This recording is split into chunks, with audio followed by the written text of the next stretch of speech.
Forgive her? Hell no! She cheated. How are you supposed to forgive her? Now, that's what everything in you says. And honestly, makes sense. I mean, it cut deep. She lied. She took something that was supposed to be yours and she handed it to someone else. And now you're supposed to just what?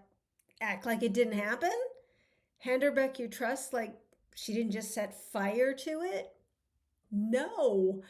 Everything in you resists that. The pride, the rage, the part of you that's still keeping score, still waiting for her to really feel the weight of what she did to you.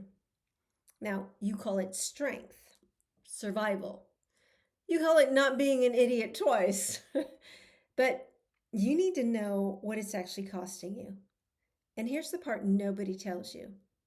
You carrying that bitterness doesn't punish her. You're carrying it to protect yourself. The thinking goes, if I stay angry, if I stay alert, if I never fully let my guard down with her, I can make sure this never happens again. Sounds like strategy. It's not. It keeps you in the fire. Every time she picks up her phone, your chest will tighten. Every time she laughs at something, your mind goes there. And every time she leaves the house without enough explanation, that story starts. You're scanning, always scanning, not for what's real, for what might be coming. Now you think this is vigilance, and what it actually is the wound running your life. It's running it at work. You know, that hair trigger, the edge in your voice, the way you read threat into things that aren't there. Because your nervous system has been on alert so long it forgot what safe felt like. It's running with your kids. You're present in the room and somewhere else entirely all at the same time. You're going through the motions of a life while this loop in your head pulls you somewhere you don't want to be. It's running it in every quiet moment where you might feel something good because hey, feeling something good somehow feels like a betrayal of your own pain. Now, here's what stings when you're honest with yourself. She's the one who did this, but you're the one who can't stop paying for it. She made the choice, and bitterness took the second thing from you. So you built a cage to keep her betrayal out, but you're the only one inside it. So here's the reframe that changes everything. Forgiveness isn't about her. It's not saying that what she did was okay. It's not pretending it didn't happen. It's not letting her off the hook or deciding she's earned trust back before she's done a single thing to earn it. And it is not a conversation that you have to have with her.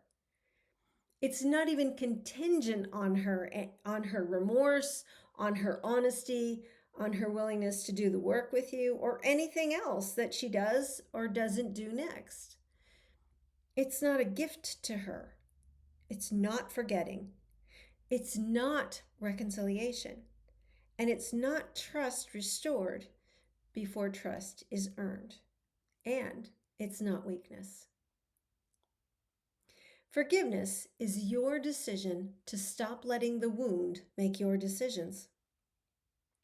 To stop letting bitterness be the loudest voice in the room when you're trying to lead your team, your kids, your marriage, your life. To stop letting what she did be the thing that defines what you do next.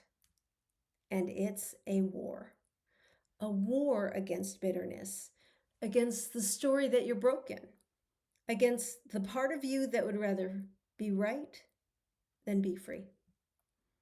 Now, here's the truth every man I've walked through this with has had to reckon with. If you don't fight this war, nothing else you try to build will stand. You can't build the next thing on a foundation of unforgiveness, no matter who it's with. You can't simultaneously hold her in contempt and lead her towards something better. That means If you want her to work on it with you, you can't allow bitterness to be the foundation that you build from. You can't be the man your kids need while a wound is running the show in the background. And believe me, your kids see it. They know it, even if you never say a word, because they follow your actions, not what you say. And you can't trust your own judgment about her, about the marriage, about what you actually want, while bitterness is sitting in the chair where clarity should be. The bitterness and the becoming can't coexist. One of them has got to go. Now, forgiveness is not a feeling, it's a practice. And most men were never taught how to fight for it. But it starts with a single decision. Not because she deserves it, not because you're over it, not because the pain is gone or the trust is back, or any of those things that she hasn't earned yet. Because you refuse to let this wound become your identity. And because the version of you on the other side of that decision is the one who can actually see clearly. Now, there's two more moves after you make the decision. Ones most men actually skip, which is exactly why the bitterness comes back. That we can build together. But the decision has to be made before you feel ready. And once you make it, you'll have to enforce it again and again and again. Every time the trigger fires, every time the phone lights up wrong, every time the memory comes back with that chest tightening grip, you'll have to reinforce your choice.